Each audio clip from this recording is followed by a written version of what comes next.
Storm Channel Studios. It's your daily weather briefing with Chief Meteorologist Sam Lane.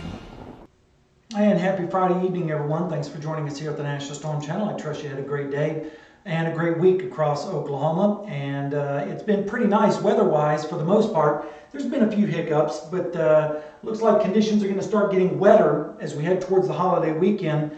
Radar right now, though, is pretty much all clear. You can see ground clutter around northeastern Oklahoma right now, but you can also see what appears to be some showers developing in central Oklahoma, but a lot of that's not even reaching the ground. By the time the radar beam gets over here, it's looking in the mid-levels, and so it's picking up on a little bit of precip, but the air is so dry at the surface that it's not really reaching the ground, and we can verify this by looking at the Twin Lakes radar out of Oklahoma City, and you can see nothing really going on at the surface. And even it's picking up maybe some showers or sprinkles way off towards the north and west. But again, it's falling through dry air and so likely is not even reaching the ground. However, notice this little yellow box down there. That is a severe thunderstorm warning that is currently in effect for parts of Texas. And there's been some significant severe weather. This is to the east of Lubbock. You can see that this cell is moving off towards the north and east. So some severe weather there, just west of Guthrie, Texas. Not Guthrie, Oklahoma, but Guthrie, Texas. A pretty strong to severe storm there. And this is continuing to move off towards the north and to the east. And then we have another cell a little bit further to the south near San Angelo, or just south and west of San Angelo. This is the right mover. This even has a little bit of a notch on it. So a severe thunderstorm warning is in effect for that area of southwestern Texas. Now, this is just the beginnings of severe weather for the state of Texas, and also over the next couple of days we're going to see significant changes and severe weather potential in our area, especially down towards the south and southeast. This morning, lows were in the 30s. You wouldn't even think about severe weather in this type of scenario, with readings in the lower 30s in several locations, even freezing out here in Woods County. It did reach freezing over in Jay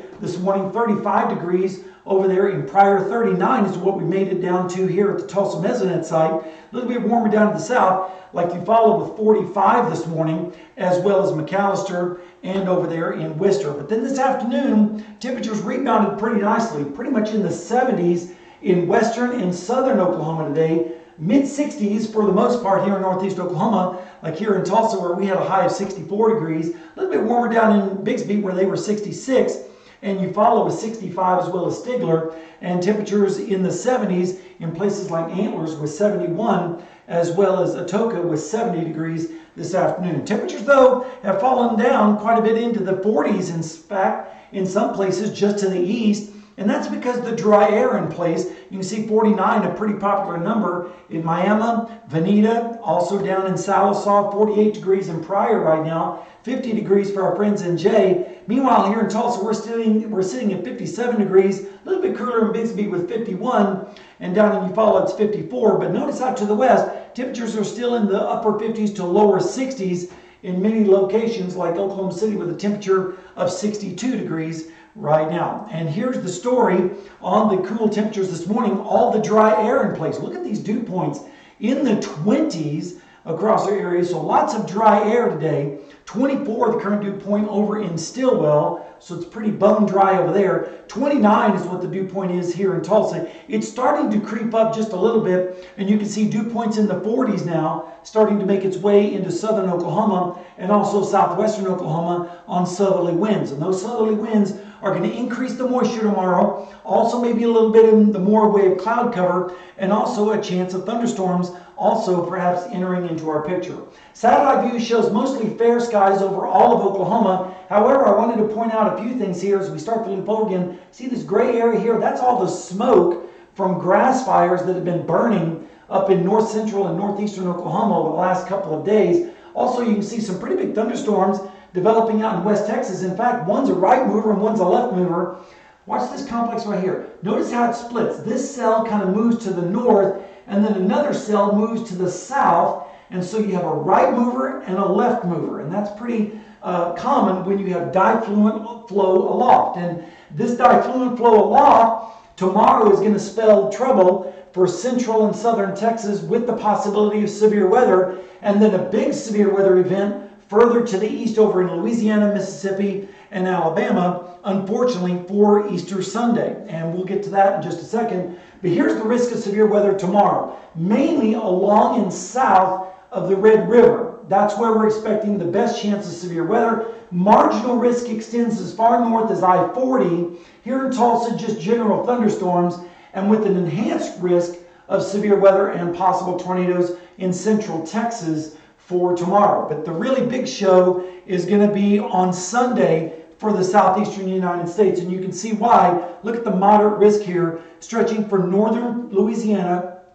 over into Mississippi and in western Alabama. This could be a significant severe weather outbreak with long track tornadoes. So if you know anybody in northern Louisiana, Mississippi, and Alabama, you might want to give them a heads up to make sure that they're paying attention to the weather on Sunday, as this could be a significant severe weather event on Easter Sunday. And we'll be, of course, watching that pretty closely as well, and may even be doing some cut-ins on some of the bigger cells affecting that area. Radar forecast over the next 2 days shows we have a chance of rain in our forecast too. Let's start this over, and you can see that tomorrow looks pretty dry for the most part, but then we'll start to see scattered showers and storms develop, especially down to the south. Then we have another wave of storms coming in on Sunday, and as that storm system moves through on Sunday afternoon and evening, strong northwesterly winds and much colder air coming in behind it could even change some of the precip to some light mixture moving across our area. Not expecting any accumulations, but it wouldn't be surprising to see maybe 1 or 2 areas reporting some freezing rain or sleet with that activity as it ends.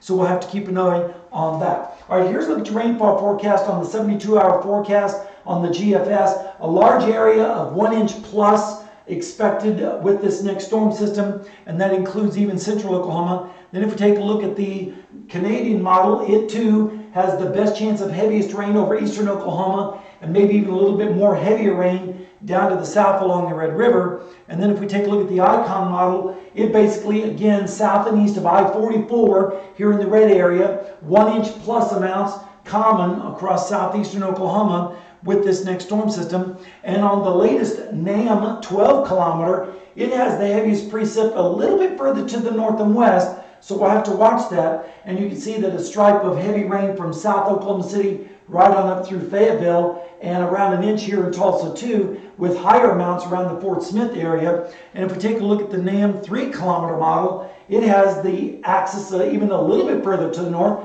maybe even some 2 inch rainfall amounts there in Rogers County, but the best chance of that will be down in southeast Oklahoma and in southwestern parts of Arkansas. So tomorrow morning, temperatures at about 7 o'clock in the morning will be pretty much in the 50s, maybe some 40s, especially to the east, like in Fort Smith with 43, 44 in Poto, 50 in Eufaula, 51 in Tulsa, 52 over in Enid. And you can see those southerly winds bringing up the moisture and also the warmer air. And then by noontime, we'll see readings pretty much in the 60s across the area, maybe even some 70s and close to 80 out in northwestern Oklahoma. But with the clouds and the southerly winds keeping it a little bit cooler in our part of the state, 60 in Fayetteville, 66 in Cassville, 60 in Tallahena, 61 over there in Ada. And then as we go through the 4 o'clock hour, you can see readings still in the mid-60s, warmer out to the west where they'll have more sunshine and less cloudiness. 70 in Oklahoma City, 70 in Chickasha, 71 in Lawton, 61 down in Antlers, and 60 in Tallahena. Then as we go through the evening hours, you can see the temperatures are going to be falling as we go into Easter Sunday morning. We'll see generally readings in the, let's say 60s here in Tulsa in the morning, 64, 63 in Pryor, 64 in Muskogee, and also down to the south we're expecting warmer conditions with McAllister at 68, 67 in Atoka, and 60 over there in Enid. Then as we go through the afternoon on your Easter, by 1 o'clock we'll see readings in the 70s, but notice the winds changing direction here.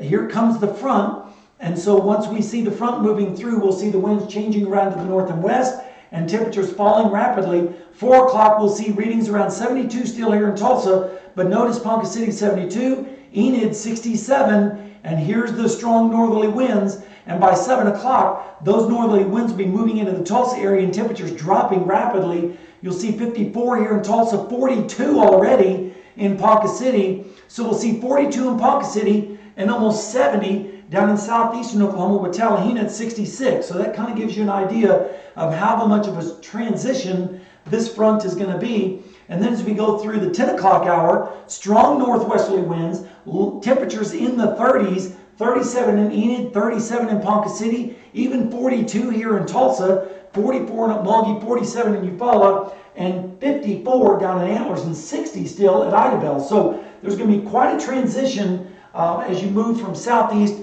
to northwest on Sunday night after that front moves through. All right, let's take a look at the next 7 days. You can see 72 on Sunday afternoon, then the front moves through, good chance of rain and thunderstorms, and then temperatures dropping into the 30s by midnight. And then as we go into Monday morning, 29, yes, below freezing, even here in Tulsa for Monday morning. And like I said, some of this rain could switch over to a mixture briefly on Sunday night into Monday morning, and then 49 for your high on Monday, and then 39 and 49 for your Tuesday, with a 20% chance of showers out in the west. And then on Wednesday, partly sunny, 60 and 34 for your high and low. And then another chance of rain comes in on Thursday and Friday, 60% Thursday evening after a high of 64. And then on Friday morning, 37 and a 60% chance of rain, which is well below the normals of 72 for your afternoon high by the time we get to the 17th of April. And if we look at the extended forecast,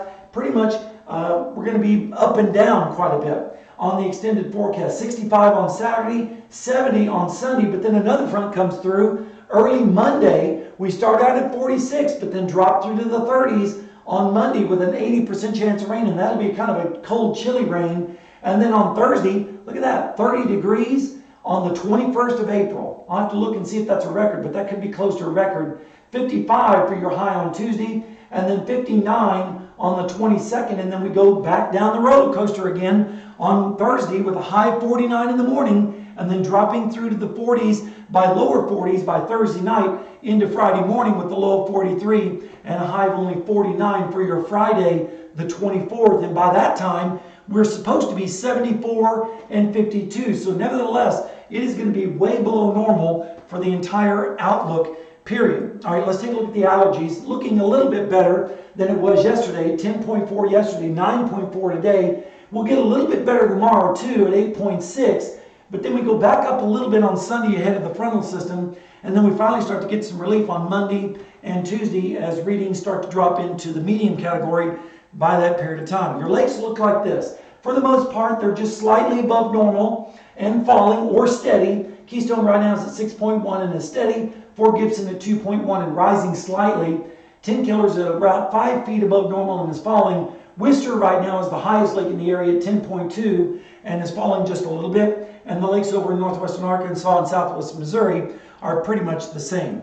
All right, let's take a look at the temperatures across the nation from the 18th through the 24th, above normal on the west coast because of a strong ridge of high pressure, and then a trough on the east will generate colder than normal conditions from the Great Lakes up to New England, and also warmer than normal for South Florida. And on the precip side, we're expecting above normal precip for the northern Gulf Coast, and then all the way up the eastern seaboard, and drier than normal from the northern plains all the way out to the west coast. All right, that's a look at your forecast. I will be back on Monday, but if there's any severe weather tomorrow or on Sunday, I'll be sure to bring that information to you as well, especially on Sunday with those folks down in Mississippi and Alabama, as it could be a long Easter Sunday for those folks. All right, that's a look at your forecast. I'll be back again on Monday unless there's severe weather, and then of course I'll be bringing that to you over the weekend. And if you haven't done so, be sure to go over to our YouTube channel, subscribe, and also subscribe and click the little alert bell, and that will alert you to let you know that we're doing any break-ins and cut-ins on any severe weather over the weekend. Thanks again for watching. We'll see you back here on Monday. Oklahoma weather. We know it can change in an instant. Get your weather from a real Oklahoma weather authority. Sam Lane is a third-generation Oklahoman. Like and share us on Facebook and on Twitter. All weather, all Oklahoman. Sam Lane is Oklahoma's weather authority.